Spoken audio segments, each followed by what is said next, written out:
On était artisan, aujourd'hui on est industriel. C'est le début d'un vrai succès commercial.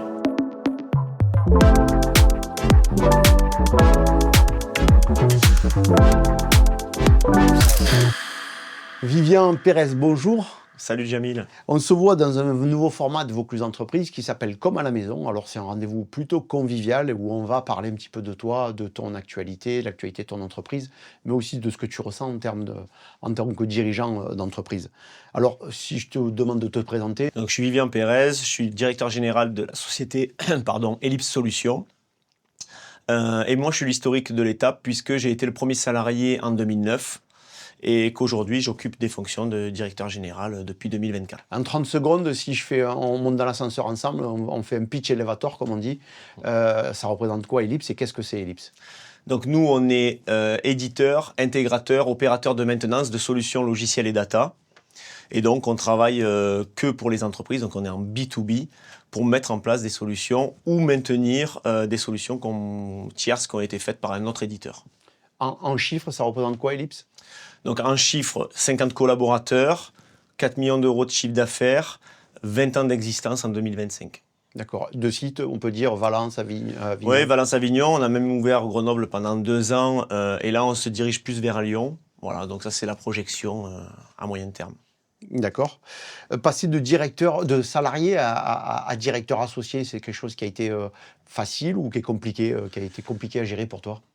Alors, ça n'a pas été facile, mais ça a été une espèce de suite logique. Donc, moi, j'ai démarré en tant qu'ingénieur en informatique. Donc, j'étais très opérationnel. J'ai créé des solutions, architecturé, créé, livré, formé des utilisateurs pour me diriger sur des fonctions plus managériales, direction de business unit et maintenant direction générale. Et donc oui, ça a été un parcours naturel au sein de la société parce que je suis le bras droit de Laurent Vallier, le créateur et actuel PDG de la société. Mais il a fallu se remettre en question, travailler en toute humilité et apprendre de nouvelles choses, quoi. Est-ce que c'est le lot de tous les dirigeants de se dire on se remet en question quand même en permanence et on est toujours en train d'apprendre de nouvelles choses quand on gère une entreprise? Je crois il y a différents types de dirigeants. En tout cas, moi, je suis un dirigeant de ce goût-là. Je travaille toujours en humilité, en apprentissage. Moi, je prétends pas tout savoir. On se fait accompagner, on apprend, on va plus loin. Et aujourd'hui, si je me glisse dans une réunion stratégique Ellipse, c'est quoi le sujet brûlant? Là, actuellement, c'est la clôture de l'exercice. On est sur on entame là en mars le dernier trimestre de notre exercice. Nous, on finit au 31 mai. Et là, on parle de BEE, donc d'excédent de bruit d'exploitation. On parle de maîtrise des coûts. On parle de déclencher plus de 5% pour les primes d'intéressement pour les salariés. Donc, c'est tout un tas de thématiques, ouais, bien bouclées. Et si je reviens sur la partie entreprise, quelle est pour toi la décision qui a tout changé à Ellipse? Alors, c'est peut-être compliqué, mais en tout cas, ce qui a été fondamental et ce qui a été un virage pour vous? Alors moi je dirais c'est 2019, ça a été de construire un contrat cadre avec un de nos gros clients historiques et de passer à l'échelle. C'est-à-dire qu'on aura mis à disposition une dizaine de développeurs pour gérer 40 de leurs projets. Et donc ça a été une énorme bascule en termes de visibilité et de chiffre d'affaires, mais également en termes de structuration. Il a fallu on ait des chefs de projet, que moi, par exemple, et Laurent aussi, on puisse prendre du recul, être moins opérationnel et plus en gestion. Et donc là, ça a été un gros virage. Ouais. L'innovation, pour le coup, maintenant, qui t'a le plus marqué et dont tu es le plus fier au sein d'Ellipse? Bon, ça, c'est assez simple comme question pour moi. C'est Ellipse Platform. La solution, donc on est éditeur d'un produit no-code qu'on a fait avec nos petites mains, qui aujourd'hui se retrouve chez Total Energy, se retrouve chez Parlim, également chez Fareva. Voilà, donc on a des gros comptes qui utilisent cette solution, dont on est fier, qu'on continue la roadmap et la maintenance. Et donc moi j'ai été l'architecte en 2016 de cette solution, donc moi j'en suis très fier. Ouais. Vous avez aussi une implantation à l'échelle internationale, tu peux nous en parler avec quelques références intéressantes? Oui, exactement. Donc on travaille en sous-traitance pour des gros groupes qui ont leurs clients à l'international. Là, actuellement, on est sur une ligne de métro qui a été créée à Thessalonique, la deuxième ville grecque.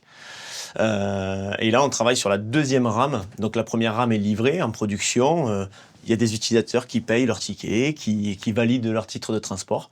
Et là, on travaille sur la deuxième ligne qui va ouvrir un autre axe sur le même système, mais avec d'autres problématiques. D'accord, donc vous êtes plutôt là, pour le coup, spécialisé dans quoi? La solution pour les badges d'accès, c'est ça? Alors, plusieurs choses.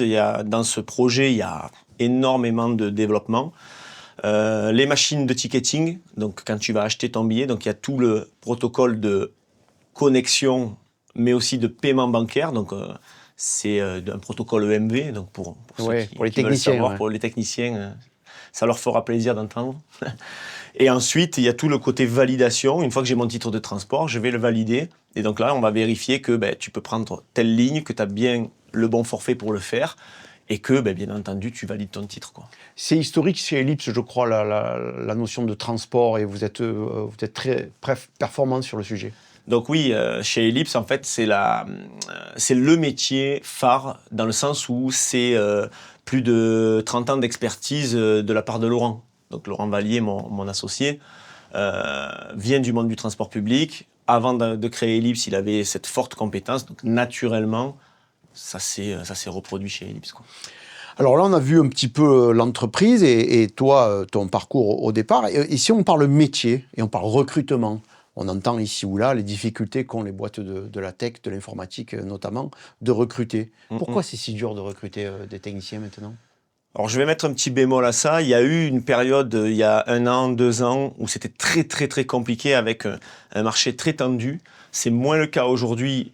Ça s'explique malheureusement par des défaillances d'entreprises, hein. Et donc les développeurs ont moins le choix du roi, on va dire. Mais ça s'explique parce que tous les métiers tendent vers le numérique, tout le monde se digitalise, tout le monde a besoin d'aller dans ces technos-là. Et donc la formation n'est pas suffisante pour adresser tous les secteurs d'activité. Souvent dans l'informatique, quand même, il faut connaître les sujets. Alors, tu travailles bien sûr, tu t'adresses aux grandes entreprises, mais les PME rencontrent parfois, on va dire, des imposteurs, entre guillemets, pas des imposteurs, mais en tout cas, je suis peut-être un peu radical en employant ce terme, mais qu'est-ce qui fait la différence entre une bonne entreprise d'informatique et, on va dire, quelqu'un qui serait moins rigoureux? Je pense que c'est comme dans tout métier. Nous, en 2010, on était artisans, si tu veux, si on veut faire le parallèle. Aujourd'hui, on est industriel. D'accord. Voilà. Aujourd'hui, avec 50 collaborateurs, j'ai un service IT avec des mecs qui font de la cyber, du DevOps. Donc là, je rentre un petit peu dans la technique, mais c'est des métiers transverses qu'on peut se permettre d'avoir et de monter le niveau de qualité de nos prestations. Que quand on est moins de 10, on ne peut pas se permettre d'avoir, puisque à un moment donné, il y a une question de coût et de mise à l'échelle pour avoir des profils transverses, quoi. Et qu'est-ce qui aujourd'hui te pose des questions dans ton secteur d'activité pour l'avenir, et qu'est-ce qui peut vous tendre, entre guillemets? Moi, ce qui peut tendre, c'est le nearshore, le offshore. Voilà. Aujourd'hui, on ne va pas se cacher qu'il y a des développeurs qui travaillent à moins de 100 € au jour à l'autre bout du monde, pendant que nous, on vend des prestations entre 700, 800, sur la région parisienne, 1000 €. Donc, ça pose question, effectivement. Maintenant, moi, je crois qu'aujourd'hui, nous, en France, on a notre carte à jouer de par notre savoir-faire, notre ingénierie, notre industrialisation, justement. Et c'est tout l'enjeu. Je peux passer un message aux nouvelles générations. Je crois qu'il faut se remettre en question. Je crois qu'il faut bosser. Et qu'il ne faut pas se laisser happer par, on va dire, des choses très volatiles ou alors un niveau d'ingénierie moindre, parce qu'on a nos confrères à l'autre bout du monde qui seront capables de faire aussi bien que nous, à moindre coût. Tu as intégré, toi, l'intelligence artificielle dans ton activité, et comment elle se déploie auprès des clients? Oui, naturellement, les développeurs sont très friands des nouvelles technologies, donc oui, il y a eu des essais. Pour l'instant, je mets plutôt un frein, alors pas un frein définitif, mais j'essaie de faire prendre conscience que l'intelligence artificielle, c'est bien, mais qu'il faut faire attention. Je prends un exemple très bête. Nous, avec nos clients, on a des accords de confidentialité très forts, puisqu'ils nous livrent leur process industriel, ils nous livrent leurs petits secrets, finalement, pour qu'on puisse mettre en place leur solution. On ne doit pas utiliser les documents de nos clients dans l'intelligence artificielle grand public. Donc, ChatGPT, Gemini, Pourquoi? Il ne faut pas que ces données-là se retrouvent dans le domaine public. Donc si c'est pour faire des comptes rendus de réunion sur des dossiers clients, je dis stop. Si c'est pour faire céder en disant tiens, j'ai en tête un plan de com généraliste qui ne touche pas un client particulier, là oui, c'est très intéressant, ça va aider. Si c'est pour un bout de code parce qu'il y a une expression régulière ou une requête SQL qui est hyper complexe et que ChatGPT va m'aider, très bien. Voilà, je dirais que c'est avec des pincettes. Qu'est-ce qui va disparaître à peu près dans les 5 ou 10 prochaines années dans ton métier? Comment tu penses les évolutions? Moi, je ne crois pas que l'intelligence artificielle va remplacer les développeurs. Voilà. Aujourd'hui, nous, notre force, je l'ai dit dans la question d'avant, c'est l'interprète métier, c'est les process, c'est l'ingénierie. ChatGPT n'est pas capable de faire ça. Et c'est notre différenciation par rapport au offshore. Voilà. Et aujourd'hui, je crois qu'il faut qu'on mette l'accent là-dessus, que tout le monde le comprenne et qu'on reste sur ce niveau de qualité pour ne pas se faire remplacer par ce genre d'outils ou d'externalisation. Alors, on a vu l'entreprise, on a vu un petit peu les questions relatives au métier. Et si je prends maintenant les questions qui concernent le dirigeant en tant que tel, quelle est la plus grosse erreur que tu as faite et que tu referais quand même? Ah, et que je referais, parce que j'en ai fait que je ne referai pas par contre. D'accord. Mais que je referai quand même. Oula, là tu me. Ou que tu referais pas, allez. Celle que je ne referai pas, c'est quand on monte un nouveau service. Je vais prendre l'exemple du service commercial, parce qu'il faut savoir que chez Ellipse, on n'avait pas de service commercial avant 2020 quand même. Donc 2005-2020. C'est de complètement externaliser sans regarder ce qui se passe et en étant un peu détaché de ce sujet, en prenant l'excuse de je ne suis pas un sachant donc je vous laisse faire. Voilà, ça c'est la grosse erreur qu'on a faite et que je ne reproduirai pas. Maintenant, celle que je reproduirai, c'est de prendre quand même des consultants externes qui viennent m'aider, mais avec un pilotage plus auprès, quoi. Aujourd'hui, tout le monde parle de succès, mais on apprend souvent plus de ses échecs, et tu viens de le démontrer. Qu'est-ce que toi, tu as appris globalement des échecs? Parce que tu es un sportif aussi. Est-ce que c'est quelque chose qui a pu, à un moment donné, freiner l'évolution ou rapidement, tu arrives à balayer la notion d'échec et tu passes à autre chose? Non, oui, tu l'as dit, moi j'ai un parcours sportif et si je m'étais arrêté au premier échec, ça fait longtemps que je ne serais plus chez Ellipse parce que on avait tout à construire. On est parti de zéro, donc voilà. Donc non, moi les échecs, je m'en sers pour rebondir, pour aller plus loin, pour comprendre ce qui se passe et mettre en œuvre de nouvelles choses. J'ai pris l'exemple du service commercial, on peut continuer. Aujourd'hui, j'ai une responsable qu'on a mis 1 an, 2 ans à sourcer. On travaille bien, elle a compris là où on voulait aller. Et aujourd'hui, c'est le début d'un vrai succès commercial. Ouais. Donc, tu parlais du sport et ça t'a apporté les valeurs du sport dans le business? Ah oui, énormément. Ouais. D'accord. Moi, je fais toujours le parallèle avec mes équipes. Bon, déjà, je parle beaucoup d'équipes. Donc déjà, ça, c'est une première chose. Et oui, le parallèle, il est frappant. C'est-à-dire que, comme dans le sport, moi, aujourd'hui, je gère les seniors, garçons, au handball. Ils ont tous entre 20 et 45 ans. Je ne vais plus leur apprendre à être meilleurs techniquement. Par contre, je vais essayer de tirer le meilleur de chacun. Voilà. Moi, l'objectif, c'est de dire, toi, ta force, elle est là, toi, ici. Et ensemble, on va réussir à faire quelque chose. Mais je ne vais pas le réinventer. C'est quand ils avaient 12 ans, 13 ans qu'il fallait les modeler.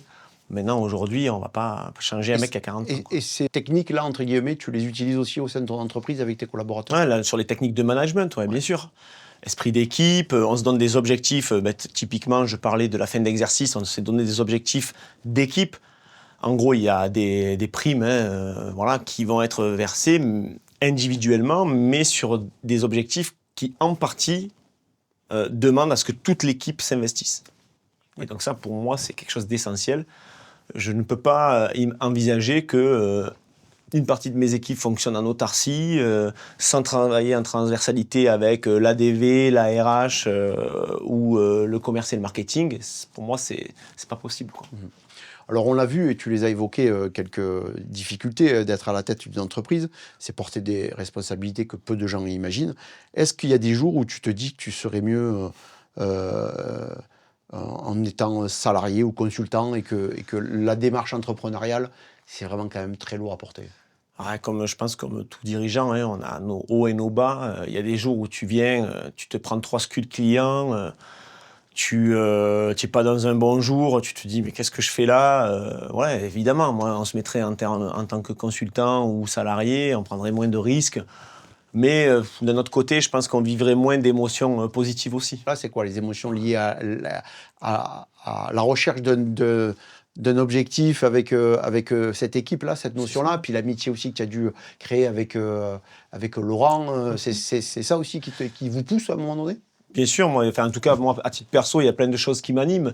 On a un comité de direction où on est 6 associés et on commence à faire des événements entre nous où on travaille la stratégie, mais en même temps, on se fait plaisir. Donc, on va par exemple au tournoi Destination chaque année. Donc ça, c'est le côté voilà, récompense, on va dire, et positif. Ouais, il y a le côté challenge. Moi, je suis... En tant que sportif, j'adore les challenges. J'ai pris une business unit qui faisait 300 000 euros. Aujourd'hui, elle va faire 1,5 million. Et dans l'ensemble d'Ellipse, on est parti de... Quand vraiment j'ai pris des responsabilités un peu plus, on était aux alentours d'1,5 million de CA. Aujourd'hui, notre objectif, c'est de taper les 4. Bon, ben voilà. Moi, j'adore ça, quoi.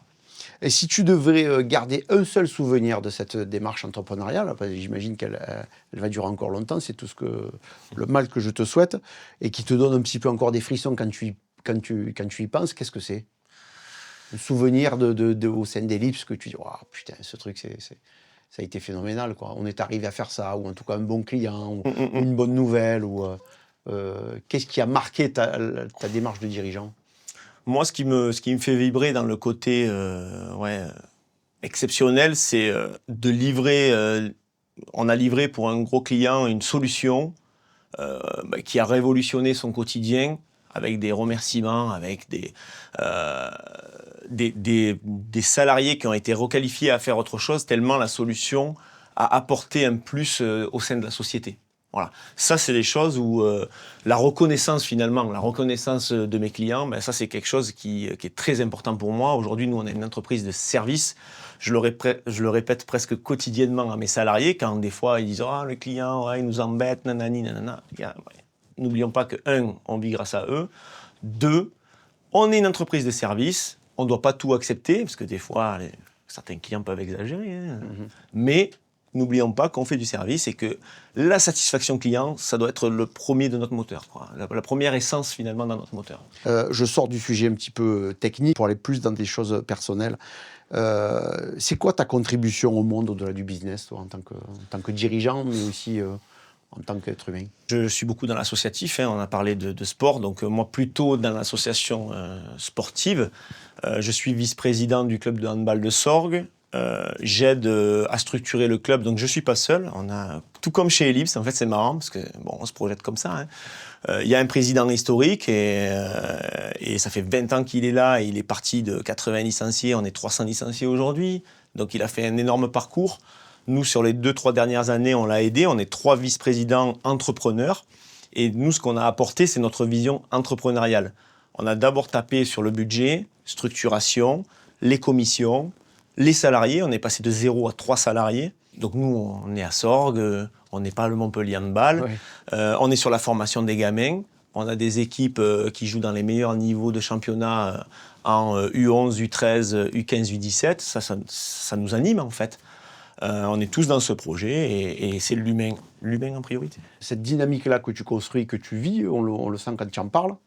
Elle se traduit au sein de l'entreprise, des participations dans les associations, une démarche un peu d'engagement RSE, ça se traduit aussi? Alors là, sur le fil conducteur, quoi, je veux dire. Bien sûr. Alors nous, on a toujours, donc déjà, Ellipse a toujours participé à toutes les associations dans lesquelles nos salariés ou les dirigeants sont impliqués. Et on le répète à chaque séminaire. Donc Laurent, lui, c'est plutôt les échecs. Moi, c'est plutôt le handball. Bertrand, c'est plutôt le rugby à 13 féminin. Peu importe l'association.